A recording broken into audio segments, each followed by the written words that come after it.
What is at stake is more than one small country. It is a big idea, a new world order. Big brother's watching you. Big brother's watching you. Big brother's watching you.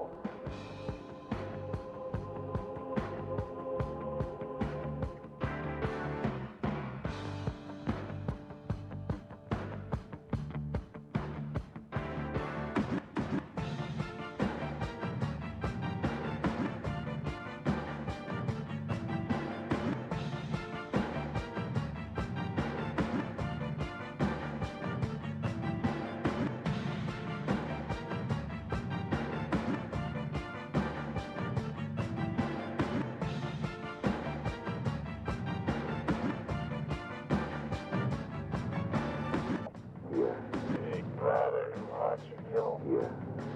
Big brother's watching you. Big brother's watching you. Big brother's watching you. Big brother's watching you.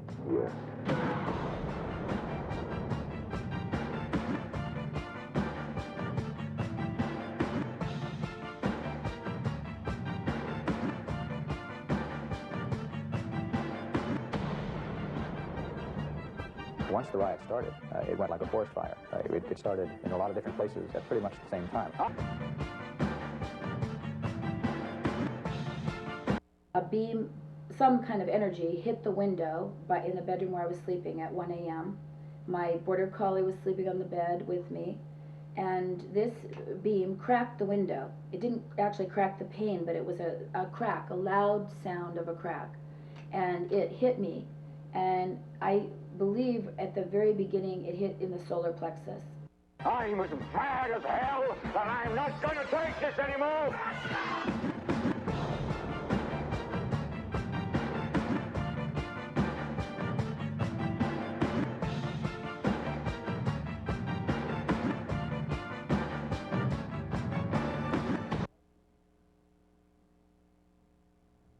Welcome to Mad as Hell TV. Today we're going to explore the dark undercurrent of conspiracies with my co-host Clyde Lewis of Ground Zero and Ayanna, a poet and political activist. Welcome. Some say the government is incapable of concealing its movements, so therefore conspiracies don't exist. Some ask disparagingly, what do you mean? Do you think they meet in rooms somewhere? But as political analyst Michael Parente says, of course they meet in rooms. Where else would they meet? And isn't it logical that the global financiers and politicians would meet and plot their moves? Seems logical to me. Well, when you look at conspiracy theory, I always tell people conspiracy theory is not, it's theory, first of all. And second of all, you need to understand that there are office politics. And when you're in the office, have you ever said to yourself, why is it that I'm not in on this? Who is it that got fired? You know, they were plotting somebody getting fired in the office a long time before you even knew it was going to happen, or a change in something. You knew that something was in the air, but you didn't know what it was. And then finally what happens, you go, oh, so that's what it was. Well, if there's office politics, take office politics and put them on a grander scale. And there you have the U.S. government, there you have conspiracy theories, and there you have people within that circle plotting to change the course of the way the country is going, or to change the course of the way something is going. There's classified information, declassified information, there's disinformation, and it's all being used to confuse the bewildered herd. And we, unfortunately, are the bewildered herd. That's right. And right now they're devising even more sophisticated and invisible means of controlling the herd.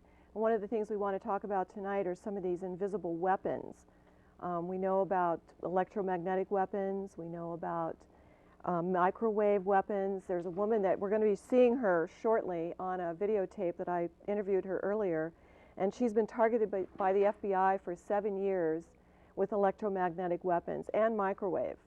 And so these are weapons that are being used right now on people, so that, talk about a conspiracy, I mean, this is something that really has no physical connecting dots to it. You can't really see it. It goes through the electrical current, it goes through fiber optics. And the thing that people don't realize is these types of weapons, they're nothing new. These aren't new weapons. They have been around since the 1950s. Russia had them before we did. They were using experimental research on electromagnetic frequencies, drugs, and other things. And then we created our own programs called MK Ultra. The MK Ultra program, we're experimenting with drugs like lysergic acid and dealing with electromagnetic frequencies and how you can change the frequency of the brain and how it operates by using ultra low frequencies or ultra high frequencies. A lot of this technology has given us the opportunity and the ability to not only see through the human body with the use of MRIs and that sort of thing, but it also gives us the opportunity to control brain frequency, control how a mind works. If you were to put something in an electromagnetic field that is very, very, very intense, you start hallucinating, you start seeing things and hearing voices that aren't even there. So these types of frequencies can change the frequency of how the brain operates, and they can render the body sick, and it can also ruin and suppress the immunity a body has.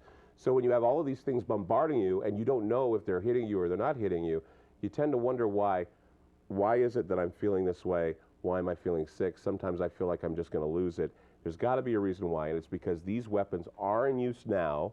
There are experimental programs that are being carried out by Sandia Labs and other companies that are using something called a HARP system, which is a high auroral broadcast system where they cook the ionosphere.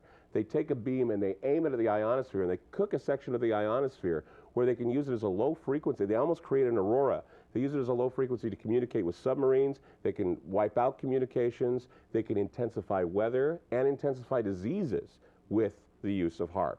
So if you're using this type of technology on an area, like, for example, we wanted to use it on Iraq, you could use it on Iraq, you could wipe out the power for long periods of time, you could cause the people to be sick, you could cause them to riot, you can cause them to do anything. It's kind of funny, isn't it, how in Iraq now, we have not got the power restored. A lot of people have speculated that maybe they used an E-bomb or an electromagnetic pulse on Iraq in order to get it to comply. And that's why the people are acting the way they are. That's why the power is out. It's very fascinating. I was doing an investigation that in Dagestan, this country, this little area near Russia, people awoke after the shock and awe that happened there in Iraq. People awoke to find little tiny salt particles, a salty solution flaking off their cars and off their homes. So that sounds a little bit like fallout, does it not? Mm-hmm. And if it was some sort of a pulse weapon, shock and awe, there you go. So that's what they meant by that. Maybe. You never know. Right. I mean, there are certain code words, trigger words that you hear, that you see, and people don't know that these weapons exist. They don't know that they're being used. You know, they use scalar weaponry to microwave and to cook people from the inside out. When they're rioting, they did it at WTO. At WTO. They were using them at WTO. They were using sound. They were using aural frequency, microwave frequency, and other scalar weapons in order to do crowd control. Now, when we say they, let's make clear to our audience that we're talking about some government agencies Government within agencies. the Defense Department. Defense Department, DARPA uses it, and it's all experimental. These are all. You are an experimental guinea pig in this research project. And not only that, but they use these weapons to not only control people, but they have the potential of controlling the environment. How many times have we heard about these whales that have washed up? Mm-hmm. The reason why they're washing up is because there's frequencies being sent into the water to communicate with submarines, and these whales just go nuts. The sonar. The sonar, right. And in fact, there was this lawsuit that they were suing the Navy when they were doing war games for doing this, because they were using the low frequency systems that were being used through a similar apparatus such as the HARP project in Alaska. This project is 70 antennae that are aligned near Fairbanks, and it sends out a high frequency pulse into the air, cooks the ionosphere, and they use that as a communication tool. When you cook the ionosphere, when you're cooking the ionosphere, you can cause earthquakes, you can cause very intense storms. You've heard about the tornadoes we've been having now. You know, this is the aftermath of using weapons like this, if we are using them. What we're seeing is circumstantial aftermath of intense storms, tornadoes in places that don't touch down. In fact, on January 27th, there was a program that was being used where they're using aerosol contrails, and they were creating a tornado in Cyprus. They don't have tornadoes in Cyprus. We had funnel clouds in Portland that almost touched down. Or not in Portland, actually, in McMinnville and places like that. Beaverton, there was a funnel cloud. We had tornadoes touching down in Salt Lake City, Utah, in August of 1999. A scale 5 tornado in a mountainous region like Salt Lake City. That's incredible. And the scary part is when they're controlling weather like that, they don't really know the ramifications. They could have maybe just an experimental phase, but they don't know what's going to happen later on. What that's going to, you know, because when you do one thing here, it affects something else around the world. Right. So, and what about, you know something about targeting certain populations, right, Ayanna, in terms of what the government has done in its history? Oh, well, yeah, I think, Tell us about that. well, the most notable one, the Tuskegee experiment, where black ex-military men were injected with syphilis and then just sent back into the community without being told that they had syphilis, so that they spread it around, and so the government could keep track of them and see what effects it would have on the black community. You know, the And this Tuskegee is, we were talking experiment. about That's just one. COINTELPRO, right? COINTELPRO targeted many different populations, including black people, Native American people, and infiltrated it, but also just, so do you know anything about that? Personally? Yeah. Oh, no. Okay. Thank goodness. Well, I do know that I the mean, that's Tuskegee why I'm here, I experiment- guess. The Tuskegee experiment was where we experimented on human beings, and we didn't even apologize until the Clinton administration. Right. Yeah, that's right. So They these are made a just some of the movie things and we they made know it. about. I mean, Yes. there's so many things that we don't know about. But Yeah, right now we're going to take a break, and we're going to see a little bit of this video that I recorded earlier with Karen Dobson. And we'll be right back. Stay tuned.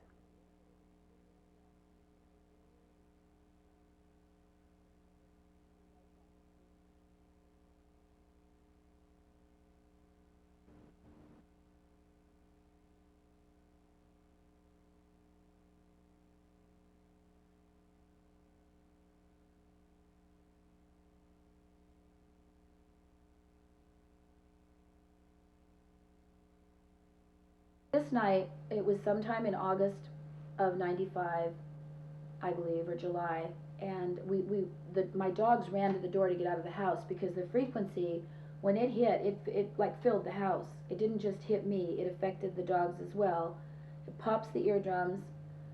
Now that technology was in 95, and now we're 8 years later, and so now it's a little bit more refined. They're still doing it to me. They followed me when I tried to leave and get out of their way. They followed me and began using it, and it's always been nightly. The program is nightly. The program is to hit you when you're down, as soon as you're down asleep. You're moving around your house, they don't try, but they have to set up these frequencies. I've learned since. I didn't obviously know in the beginning. I've learned a lot in 8 years. As a lawyer, not through FOIA requests, although we filed Freedom of Information Act requests with the people who are responsible for this. And we know who's responsible for it. We know that the Justice Department is who uses it. So, and there's many symptoms. It's hard to pull it all together over 8 years. You know, that particular night, my dogs went around the wood stove and hid. And the fire, in fact, does throw off their aiming device. The heat, they use heat sensing in the body. And they actually have, and I've actually seen it now, this many years later, it's a device that they can aim at the body remotely from like across the street. And when your body temperature drops, the minute you begin to fall asleep is when this hits. And it just jars the brain and jars the body, primarily the brain, because you're awakened in such a disturbing way. And then if you try to sleep, you have nightmares, and it's meant to make you unable to sleep. It's meant to do sleep deprivation, and the effects of that alone. Then they have a whole arsenal other than that too, which my case has escalated. Including microwaves, you were They use saying. microwave. There's one NSA document that describes the program they used on me perfectly. I got it 2 years after I was telling people what they were doing to me, and it describes it perfectly. It's called Microwave Harassment and Mind Control, and it's written by an alumni of the National Security Agency named Julianne McKinney.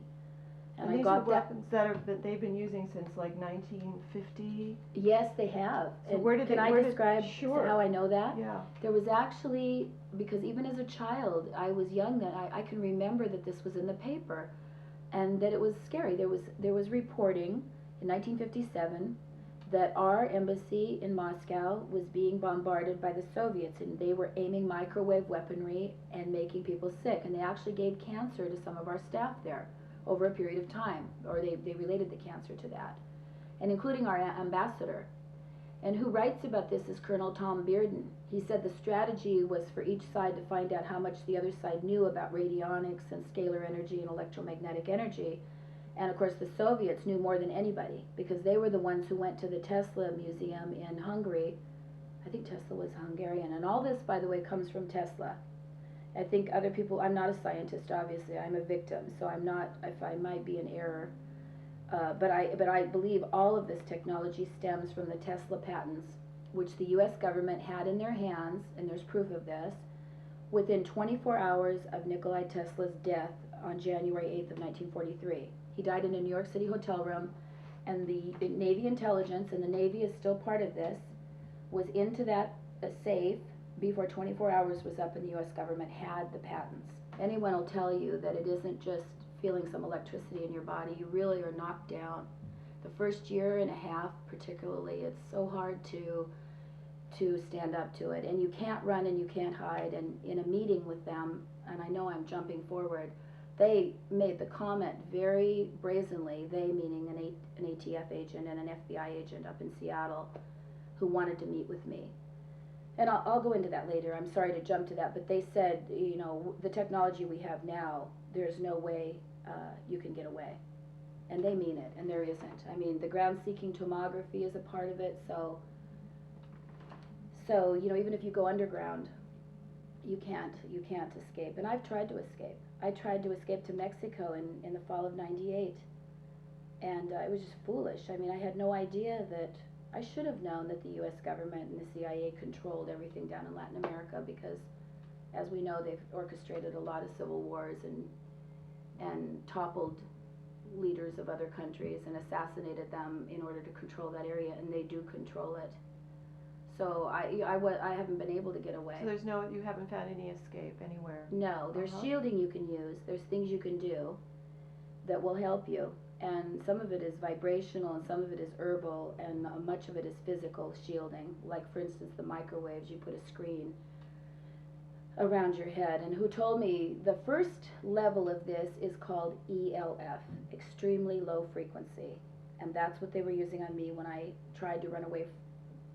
I tried to get away from them, and I thought I would. I thought I'd leave Newport and I'd be out of their way. But they followed me, because by then I knew a lot of names, I knew a lot of information, and by then I probably was a problem to them, or they perceived it that way.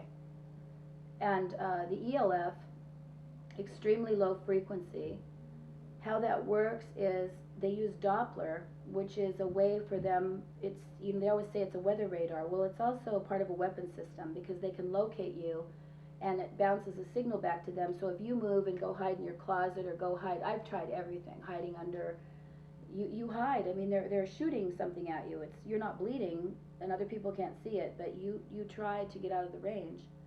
And actually, the thing Babe did the first night when we started out here with this interview, that first time they did it, my dog instinctively went behind the wood stove, and that's still the best method. Unless they're getting you from all sides, if you can put heat between you and them, that will eliminate some of their targeting ability. They definitely are aiming it at your brain. This stuff is aimed at your brain. They can aim it at your solar plexus. They can aim it at any organ they want. But yeah, it has a profound effect on your I don't know what, I guess I'd say concentration or attention span. So they're trying to do that. What they want to do is destroy activists. They want to make you so you're unable to cause any trouble for them.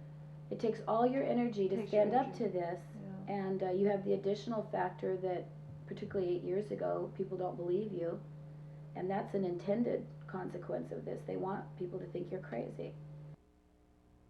Welcome back. Now we're going to explore some more about conspiracies. Ayanna, you had some points to make. Sickofdoctors.com is a website I frequent, and I read last night that leading Russian scientists who'd worked on the Chernobyl cleanup suspects that the U.S. government is using that HARP weapon, and he suspects that in addition to causing extreme weather conditions and earthquakes, tornadoes, and the like, that it also has an effect, a psychops operation on the mental state of the residents in Eastern Europe, he thinks, and Russia. And what would be the point of that? Well, I guess to some form of mind control, or to just destabilize people, you know, maybe like Clyde was saying, you know, it make people think they're crazy, you know, perhaps hear voices or just not feel quite right, you know, or... And then they're easier to control. Yeah, take a look at what you have on television right now. You have a bombardment of, you know, the television for one thing, which dumbs you down and sends out a frequency. And then you have commercials for Zoloft and all these other Prozac, all these other antidepressants that you're supposed to be taking. And so here we have a wide-scale experiment taking place where MK Ultra, of course, was the small scale, using electromagnetic means and drugs that alter the brain in order to get a zombie or a Manchurian candidate out of a CIA agent or whatever target they decide to choose. Now we're turning it on a massive scale. We drug up people, we get them apathetic, we make them sick, we basically destroy their immune systems by bombarding them with microwave frequencies from large scalar weapon facilities like the one in Alaska. There's also one, believe it or not, they claim in New York, and there's also a number of other facilities that are joint facilities in certain places. So we have all these joint facilities going on, plus all the electronic bombardment you get from lights and fluorescence and the frequencies that come out of those. You have all these frequencies hitting you all at once, and you're taking these drugs. Of course you're going to turn into a zombie. Of course you're going to fall apart, and you're not going to feel right, and you're going to feel sick. You're going to wonder what's wrong with you, and you're going to be coughing and hacking. No wonder the weather is out of control. No wonder we're seeing snow in Florida and tornadoes that are 2 miles wide in certain parts of the country. No wonder there are earthquakes in Virginia, because all of this is going on, and they're using these silent weapons, they call them. Right. And I think the weather control has been actually put in the military's book. They've said they're going to control the weather by the year 2025. Force multiplier. That's right, 2025, right. It was issued saying that they will have the ability to control the weather. Which they probably have now, right? Yes, and there was a group that out of Europe called Project Sunshine.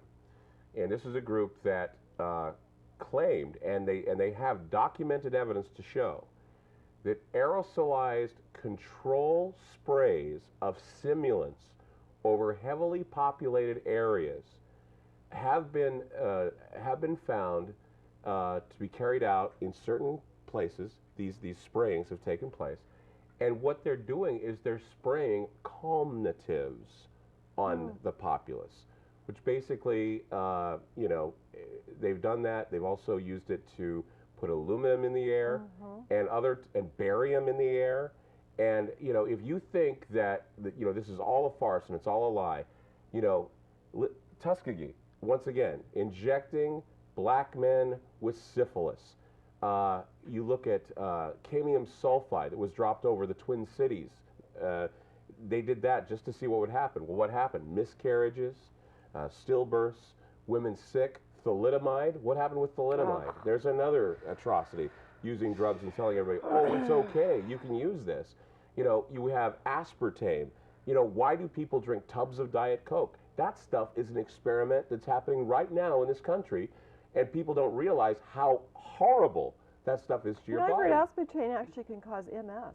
Well, it causes you to be, it causes you to be turned into a plastic person. It basically embalms you before you're dead. And this is all Monsanto, ladies and gentlemen. You know, here, take this. It'll make you feel better. And what it's doing is it's literally bringing down your system. I know a woman that drank Diet Coke a lot for, I guess, months on a time. She called me, she says, I keep getting headaches and my legs swell up. I said, stop drinking Diet Coke. In 2 weeks, her legs didn't swell anymore and she didn't have headaches. Yep.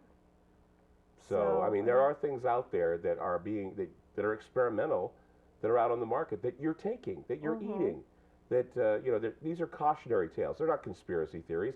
This is reality. There are there's documented proofs that say that these things can happen. And people will deny up and down that it's going on. But try to get the Food and Drug Administration to tell you how aspartame got through the radar. And they can't explain it to you. Well, it probably had something to do with some campaign contributions somewhere along the line. Well, I'm sure. Anytime there's money involved, just but follow the trail. But do you guys ever feel, I feel myself a little bit foggy. I have to, like, I do push too. out of it. It's almost like I can feel it. And I've noticed it from other people I know who don't remember things. I have to tell them several times. And so I'm beginning to realize that this is affecting me. Well, do you know what I that thought is? it was just getting older. No, you know No, what I don't think so. I don't think so. There's a theory that's out there right now that's something called information overload or future shock, where now we have made it possible. We're actually moving faster. It seems like we're moving faster in time because every day we are bombarded with information. You don't realize just how much information your body's taking in. Your brain's got to analyze the fact, okay, I'm sitting here, my brain has to get your image in my face, your image in my face.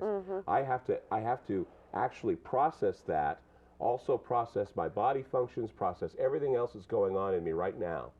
Plus I have to process the fact that my eyes have to adjust to these bright lights. And I have to process the frequencies that those lights are going at. Now, if I sit in front of a television set and I'm processing all that information that's coming down in flashes every 2 to 3 minutes, I have to process that, plus everything else that's going on in the room, the talking that's going on in the room next to me, whether or not I'm going to open up a beer, I have to process all that. Yes, but the thing is, I think people are used to that kind of processing. But we're running out of memory. We're running out of places in our brain to store that information. So memory is going away quicker. But I think yes, that's true as well. We're but a computer. You have to compensate. Right, but all these weapons that are being used against us, and I think we should clarify what we're saying here. Chemtrails are a weapon. I mean, for whatever their use are, the side effect is it's making people sick. Right. Okay.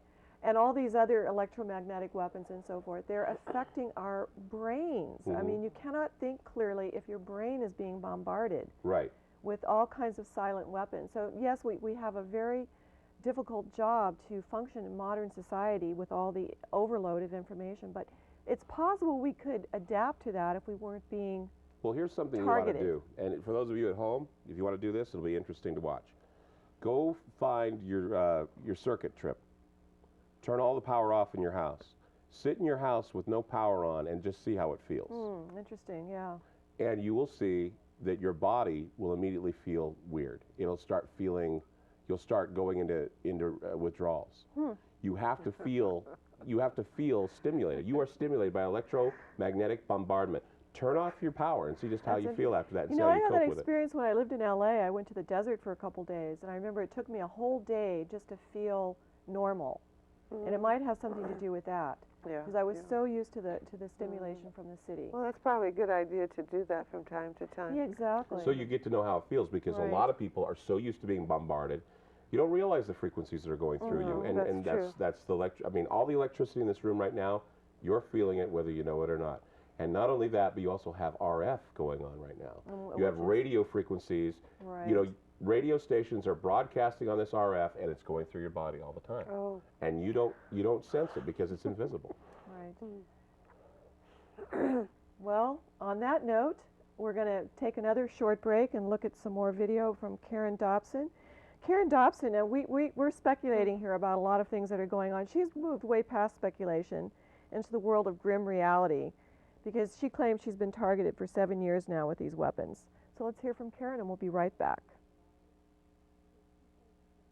The details of this are that they use the grid, the electrical grid, and the phone lines. They will always use the phone. If this starts in your life, the phone will have they hook their technology in through the phone lines. That seems impossible to somebody normal, but that's a fact. They use the phone line. Like banking systems. When you go to a bank machine, The way they, or you go to use your Visa card, the way they do it now is with a satellite, and that's also how this weapon system works. It's the same thing. They use the satellite. If they don't have the satellite into your place, like with broadband or direct satellite link to your location, because it's a dual purpose technology. They use satellite. If they can't, they use phone lines, just like the banks do.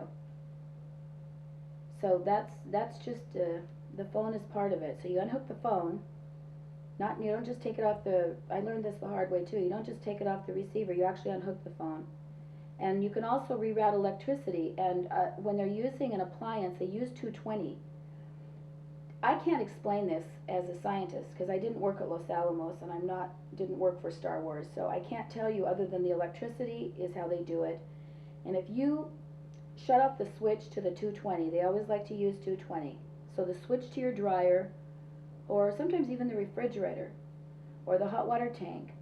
I know this sounds really ridiculous, but that will help you if you shut off the electrical box to that appliance, and you can hear them if they're using the refrigerator. The same pulsing that's coming into your body, you'll hear it coming through the grid of your house, or you'll see it flickering on it, particularly on a fluorescent light. Or if you have AM radio on, AM radio is also a detector. It's an excellent detector. It comes in on the AM radio band, and you'll hear it's like a buzz saw. Your radio's fine in the day. Normally AM radio is better at night. You have better reception at night, right? Not with them. If they're in to the grid of your house, the AM radio it's picking up a buzzing sound. It's picking up it's scalar energy. It is radio frequency that they're using to make you sick, and you'll pick it up in that way. And that only touches on the tip of the iceberg. They have many, many, many types of non-lethal weapons, energy-based weapons. There's a whole arsenal of these. They don't want this information out. They intend to use it on a lot of people. This isn't just for Karen Dobson. They ran other people out too, but I think I did find out from the Oregon State Police in a meeting that my boss from the juvenile department set up that they had been concerned from the third week I was there. I had won a case against the police, which wasn't a huge case, but it was big in terms of it's really hard to prove a case against the police in that era. It was in, and it had gone up an appeal to the Court of Appeals, and I had won the $123,000. And just by coincidence or bad luck, or because this was meant to be my mission, which is what I think. I don't have children, and who would have ever known that the government did this kind of thing to its citizens? So I think it wasn't an accident in terms of a greater design. But I did move to Newport and buy that property with that money, so they immediately knew when they checked me out that I was an attorney and I'd worked for the Supreme Court, and I'd worked for the Attorney General. I was the first litigator for the Attorney General's office, the first woman litigator in the Tort Claims Division, which is they called it the SWAT team. So they knew I had a history then also of good skills in law, and I also took on cases that made me no money just because of an issue of justice or a truth. That's been my thing all along too. So I was in the wrong place, and I was the wrong person. Place. And then the reason they continued doing it, even after they realized that you weren't going to try and bust the drug deal. I don't think they knew if I would try to do that. When I left Newport, so they keep had assuming that you're me. going to try and bust the drug deal. Yeah, okay. Because I had sued the police before and done it successfully, and many people would walk away. Mm-hmm. I actually might have just walked away, but they made it apparent from the beginning that they were not going to let me go back to living a normal life. Mm-hmm. They call all of us a conspiracy nut. Right. I love that those two words always have to be conjoined so that you're automatically discredited if you allege a conspiracy. And the other thing I love being a lawyer is when they say, if it's a conspiracy on this level, why don't we all know it? And the answer is that a conspiracy actually does happen behind your back. When people are conspiring and it's covert, I think there's probably another reason we don't know it too, and that's that we don't want to believe this about our government. And that's a natural, because we love our country. Mm-hmm. We grew up thinking that our country really came in to help in other countries as well. So yeah, I see it now on a larger scale, and the scale I see it on is so large that I think it doesn't sound plausible, but I know it's true. My concern is that as this continues, even normal people who haven't come into their sights yet, or maybe would never come into their sights, are going to start catching on that this government and the agenda this government has is not something beneficial to humanity. It's not only, you know, going to harm Iraqis and apparently next Iran and Syria and I guess Palestine and then North Korea, and I don't know when we'll be done exactly in this quest to control the world, but I know that they'll pull out all the stops. It isn't only Iraqi lives that aren't important. My life isn't important to them. Nobody's life that they target is important. So you think now maybe Americans will start to question, and I think that's happening, by the way. I think it's quite late in the game, but you know, there's always hope. Americans are going to say, wait a minute, we don't want to give up our entire Bill of Rights. We don't want to give up our entire Constitution, even if the government is telling us they're going to keep us safe. They're not. They're not going to keep us safe. I thought I could go to Clinton when this started and tell him the Justice Department has turned on me, and I knew then that they had taken the weapons over because there's documentation of it. The Pentagon gave it to the Justice Department, and you can read Angels Don't Play This Harp, the book I mentioned by Manning and Baggage, and they'll describe how the Justice Department took this over to use on domestic adversaries of the U.S. government, and the definition is so broad that it says that anybody who acts in a way that it's a subjective definition. Anybody who acts in a way or who they believe presents a threat to the security of the U.S. government, which would be apparently in this time now. That was in 1994, January of 94. Now we're talking pretty much anybody who's criticizing the government is ending up, or criticizing this war, is ending up coming into the sights of Ashcroft and these guys. You know, if they come in and want your neighbors to cooperate, your neighbors will cooperate with them because they're very intimidating and they're very powerful and they have a lot of money and they also may have something on you. And that has happened to friends of mine who have had to cooperate in their harassment of me by plugging an amplifier into their house, because an amplifier is a key to this. They do use amplifiers, will pop your ears and things, but they force people to do it. They cooperatively discuss it, but Americans aren't ready to think, well, my neighbors wouldn't do that. I've known them for 10 years. But these agencies have tremendous ways to ensure cooperation, not just through intimidation, but through money, and also through lying about you. I mean, I don't know what lie they tell about me. Yeah, they must. Since it's the Joint Terrorism Task Force, I assume they must be saying that I'm some kind of a terrorist, which couldn't be further from the truth. Unless they define a terrorist as somebody who wants liberty and wants freedom and wants privacy and would like to see, America living under the Constitution into the future. Welcome back.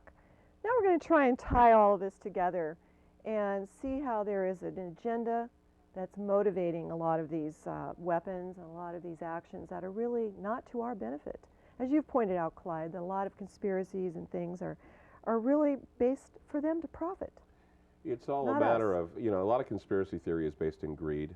And a lot of the times you say, well, if you want to see how a conspiracy theory happens and how it germinates into a full-on conspiracy, you need to look at where the money is. You need to follow the money trail. You need to see who benefits from these things that happen.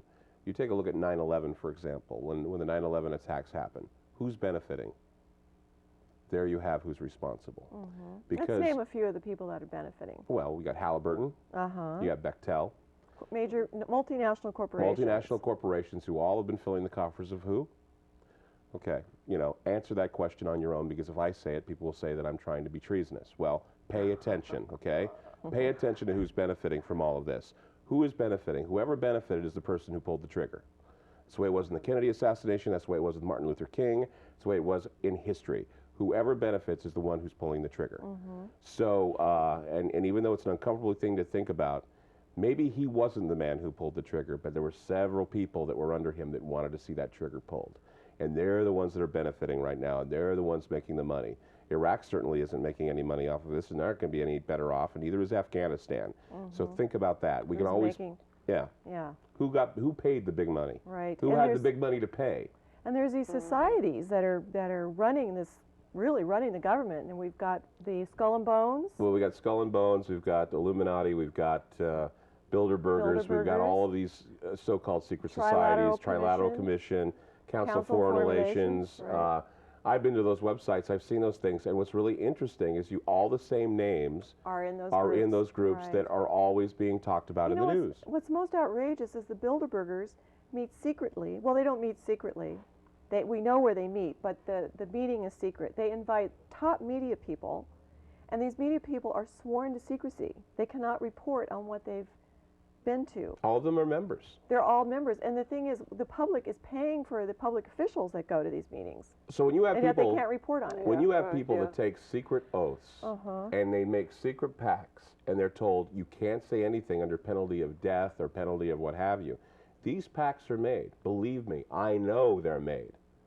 Okay, I've seen these ceremonies carried out. Okay, and people say, in their meetings, they take certain oaths and covenants that are blood oaths and covenants. And if you don't apply and if you don't adhere to them, you will be found dead in a hotel somewhere with a gun to your head that someone else has pulled the trigger.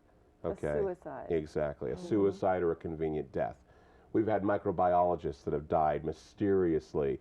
Microbiologists that were involved in DNA sequencing of diseases. Some working for NASA, some working for secret biolabs in Australia, biolabs that have found the mother of all viruses that they kept hidden and secretively hidden, I might add, during the time of smallpox. People wondering if this was going to be a huge smallpox strain that was going to be released on everyone, and an anthrax strain. Now we're seeing SARS on the horizon. Why? You keep people sick and apathetic, they're willing to do anything for the cure. You create a crisis, you solve the crisis. That is how the secret societies operate. That's how they work, and that's an old philosophy that dates back as far as Hegel, at least, right? Yes, right. It's a Hegelian dialectic, and basically they create war, and they fund both sides of the war, and that happened in World War II, for anyone out there who doesn't know that. Hitler was funded by, let's name some of the corporations. Prescott Bush. Prescott Bush is an individual, but also Standard Oil, right, Rockefeller, and many different corporations benefited and funded Hitler. Not just benefited as a side effect, but they actually armed him and funded his armies and his weapons. I was reading something very interesting about World War II. You find it odd that when we're at odds with another country, especially Hitler, you find German soldiers drinking Coca-Cola. That says a lot. It says a whole hell of a lot. We can't stop the shipment of Coca-Cola now just for a no, war. not just for a war. No. I mean, you got to have Coke. Right. So when you start seeing this going on, you have to say to yourself, well, you know, are wars being fought not for the benefit of freedom, but for the benefit of those who have the money and those that keep making the money from the wars? Look at all the people that are benefiting from the wars. I already pointed out that the duct tape and the plastic went to John Call, who was one of the major contributors to the Bush campaign. He contributed $100,000. He got $300 million out of the deal. You look at all the other people. You look at Cipro, for example. When anthrax, they were saying Cipro, take Cipro. Tetracycline would have cured it, but no, take Cipro. Who benefited from that? IG Farben, the Bear Company. Oh, another one who funded Hitler. Yeah, another company that funded Hitler. Another company that has the Bushes have been involved with, and a company that created what? Zyklon B, the very same gas that killed the Jews back in World War II. So wherever there's money to be made, there's you know, really no ethics, no kind of integrity, no humanitarian. Well, the game is different whatsoever. when you make a lot of money. The ends justify the means. Right. Basically. And what you're seeing here is you're seeing human alchemy. You know, you're taking base lead and turning it into gold. In other words, you're taking the mental state of a human being and you're changing it so that you will do what they want. It is not just a war for money, oil, drugs. It's a money for the minds of the people. And if you can turn everybody's mind to go in your favor, which is going on with this war, do you realize we didn't even have to pull off a Pearl Harbor to get people to get behind Iraq? All we had to do is change hands and change the subject and combine the two evildoers to create a massive axis of evil so people would go kill, kill, kill. Yeah, right. And now people are not understanding the fact that when Saddam Hussein was dethroned, now they want a Shiite Muslim regime in there. And remember when we did the show about the Muslims and how Saddam Hussein is not Muslim and that he was a secular leader? Now people are going, wait a minute, they're putting in these radical Muslims. Oh my gosh, we're creating another Could it be Afghanistan? It's not working. Right. And I just think it's so funny that both Saddam Hussein and Osama bin Laden are missing. Oh, yeah. What happened to Does that them? make you wonder? Yeah, I mean, they're missing. heavens. They have lookalikes. They're going to change their looks. They did that with Osama bin Laden. When Osama bin Laden turned up missing, they said, well, he may have gotten plastic surgery and he's changing his I looks. They did remember the same that. thing about Saddam Hussein. Why? Because then they could turn George around. Bush has plastic surgery and he has a double. Well, we always thought that he was a clone of Daddy, but anyway, Well, he has several though. Poor Yeah. scientists. Exactly. So I mean, you know, you look at this, and I don't know how people are not outraged. I think, Well, you know, but because they're Yeah, asleep why? and under Why? fog and drugged. I mean, we've just That's explained that. part of the reason. And they're It always explains fighting part wars. of the I mean, reason. we're always distracted with wars. and the Yeah, com- but and- you know what? yeah, It doesn't explain everything, because we live in an age where, well, we're bombarded with information, but we have free access, unfettered access to information. Okay, I mean, I can sit at my computer and I can find out all sorts of things. I can travel the world, you know.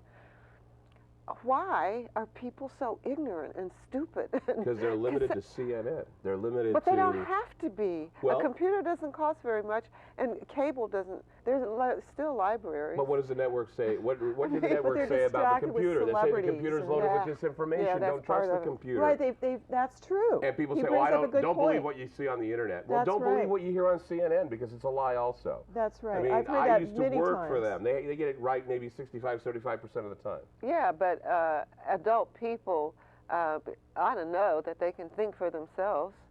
We're not Well, I'm talking not about sure kids how well here. people can think But anymore, when you though. have a group of people I who don't set know. the agenda for what you're supposed to think about. Right. In other words, if And uh, those if- who choose to expose it end up dead. If I mean, Courtney and I had a lot of money and we decided to buy up all the networks in one area, which they have done, by the way, Time Warner Oh, owns right. most Oh, of the yeah, communications in this yeah, country.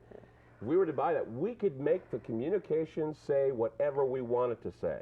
We can say tomorrow that we're Sure. going to change the dates and everybody's going to have to set their days ahead and everybody would do it. Why?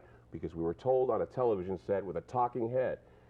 People like me, people like Courtney, people like you try to get the message out and they go, well, you know, what do they know? You know, but the truth is that you have to have a lot of money behind you and you have to have certain companies behind you in order for you to be at least acknowledged or heard. Now, from now we're Well, going to yeah, say sure. Clyde Lewis from IG Farben. That's it. Yeah, Clyde yeah. knows everything because he worked for IG I'm endorsed by the President of the United States, ladies and gentlemen. Pay attention to what I'm saying. Yeah. I don't know. Well, well, then I wouldn't believe you anymore. Oh, so then no. you wouldn't. Well, you got to have somebody with a lot of money backing you in order for you to be important. And that's the problem. Okay, well, anyway, we're going to have to wrap it up tonight, but thanks a lot for joining us on Matt is Hell TV. Now we're going to hear from Ayanna on her poet stage. So stay tuned for that. And also, Clyde is going to give us an update on the news.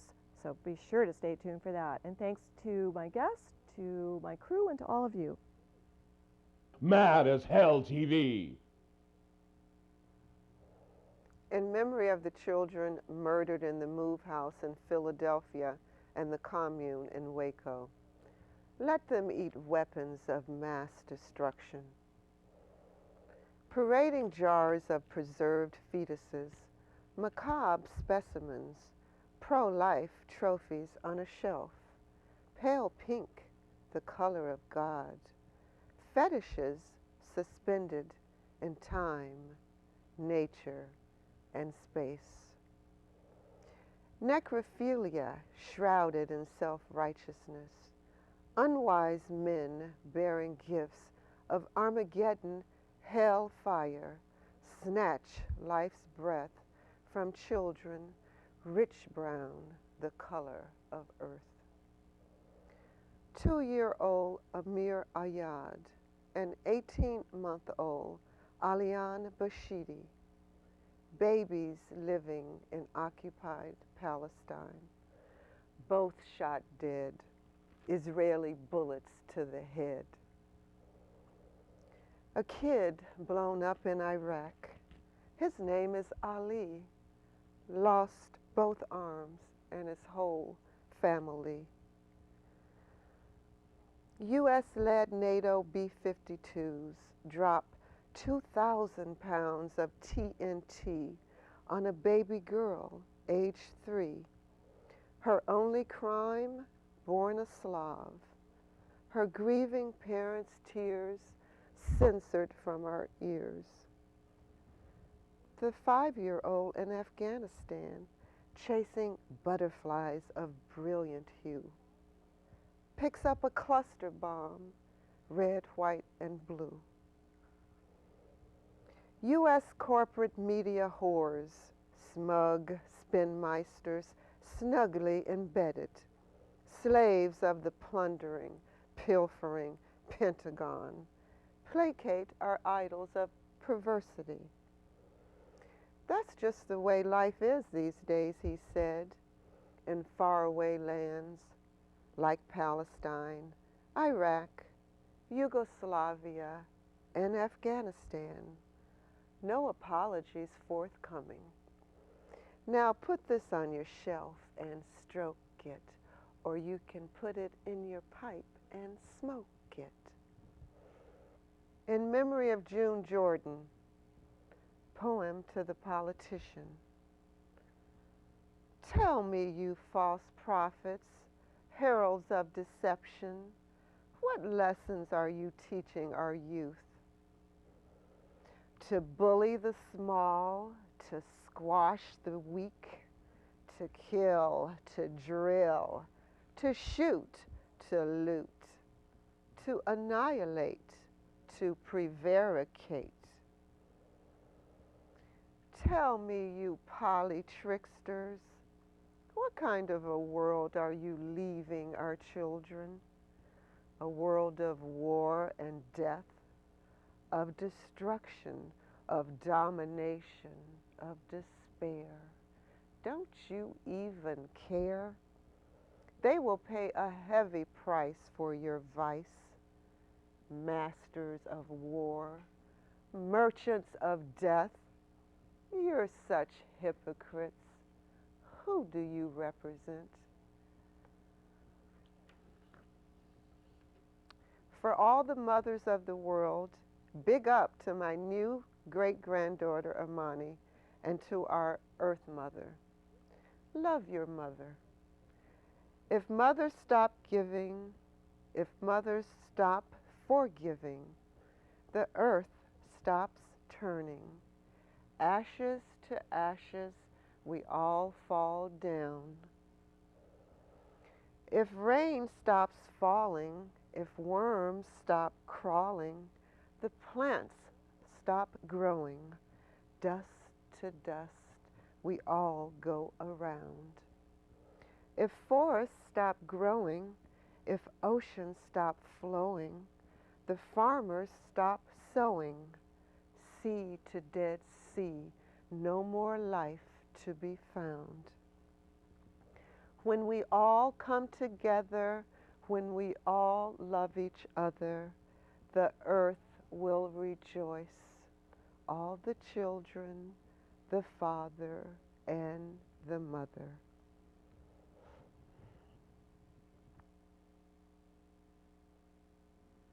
I'm Clyde Lewis with the Matt is Hell TV spin on the No Spin News.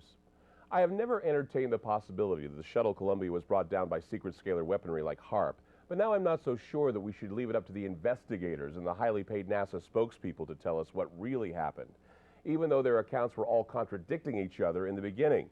People tell me that there's no need to speculate or even bring up uncomfortable data. I want to point out that the theories that were put forth by NASA were then dismissed only to be postulated again, and then NASA finally admitted to what they called the obvious.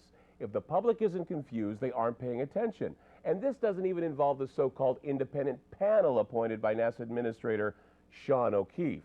Anyone want to understand why people get confused over the facts that NASA claims they have? Well, it's because they live up to their acronym. Never a straight answer. First, it was the dreaded tiles that had come off. That was dismissed. A few days later, that theory came back like a bad salad. Why? Because allegedly no better theory arose. Actually, to put it more bluntly, there was no theory that NASA was willing to consider, other than their bloated, egotistical blather. Other news sources reported that the shuttle was hit by electrical discharge, perhaps a sprite. But nah, NASA has an explanation that something had to be wrong with the camera that took the photos of the electrical discharge. So much for dismissing what evidence shows to the contrary. NASA made the easy claim that the camera was jiggled even though it was on a tripod. They didn't expect another picture to surface showing the same phenomenon. You see, a photo snapped in Nevada showed the same thing. For some odd reason, they were both discounted because the weather conditions wouldn't have produced lightning in space. Well, at least that's what was said by NASA scientists and meteorologists. NASA and the media did their best to ignore both images, even though both photographs showed that the shuttle started breaking up over California. That was the evidence to prove it. Well, NASA officials then said that no debris had been found west of Texas, which didn't support the eyewitness who said he saw pieces breaking off the shuttle over California. Later, NASA admitted that the shuttle started to break up over California, lo and behold. Of course, anyone with common sense would tell you that pieces coming off an object traveling at least 21 times the speed of sound at an altitude of more than 43 miles would not touch down anywhere near where they came off. But NASA was sure of it, not that they fudged data or fake anything having to do with space travel. I, of course, reported on my radio show Ground Zero that a toxic cloud of chemicals may have been released and that after the shuttle descent, we would hear about respiratory illnesses and other kinds of problems. And sure enough, we see it now. And disinformation about SARS continues to elude everyone. But of course, these opinions contradict anything else, everything else, and no one seems to know how it all happened. But let's avoid that for now, even though I had a former NASA employee on my show stating the dangers of chemicals and polymeric isocyanate, which when inhaled can cause immune deficiency, pulmonary edema, and eventually respiratory distress. This, of course, could leave anyone in the toxic cloud right there in the crossheads for any disease, even a disease that is a sequenced force multiplier enhanced by electromagnetic tinkering. And there are a lot of people who are theorizing that SARS is that disease. I suppose that my opinion can be dismissed because it contradicts NASA's contradictory conclusions. NASA, of course, said that they would hire an independent panel to investigate the Columbia crash. There was a panel organized to investigate the Columbia disaster, and its charter was revised at least 3 or 4 times. NASA Administrator Sean O'Keefe made all the appointments. This was supposed to be an independent panel. However, O'Keefe had decided that he can fortify his panel with military brass that have connections to the Air Force-directed energy weapons programs, which coincidentally includes the HARP project.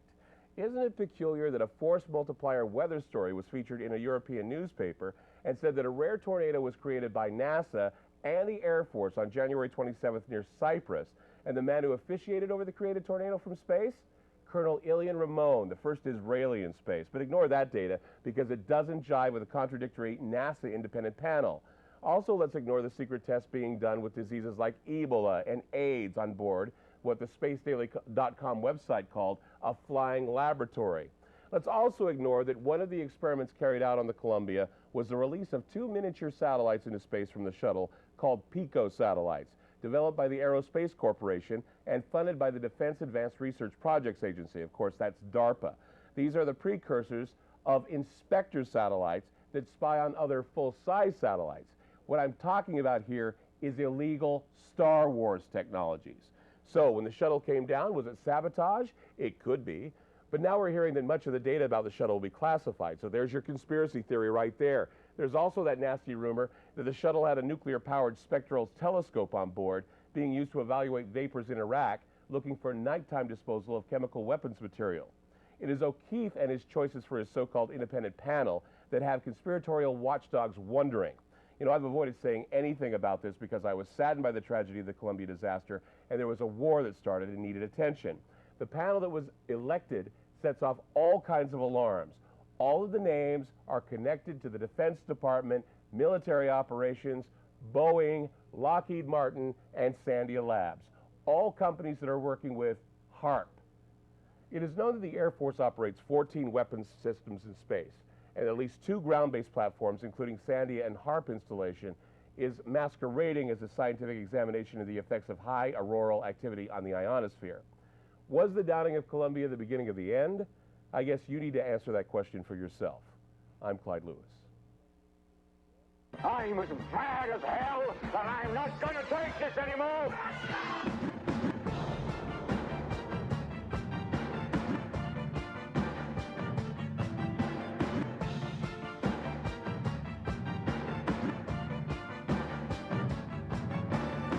Watching you. watching you. Yeah. Big brother's watching you. Yeah. Big brother's watching you. Yeah. Big brother's watching you. Yeah. Big brother's watching you. Yeah.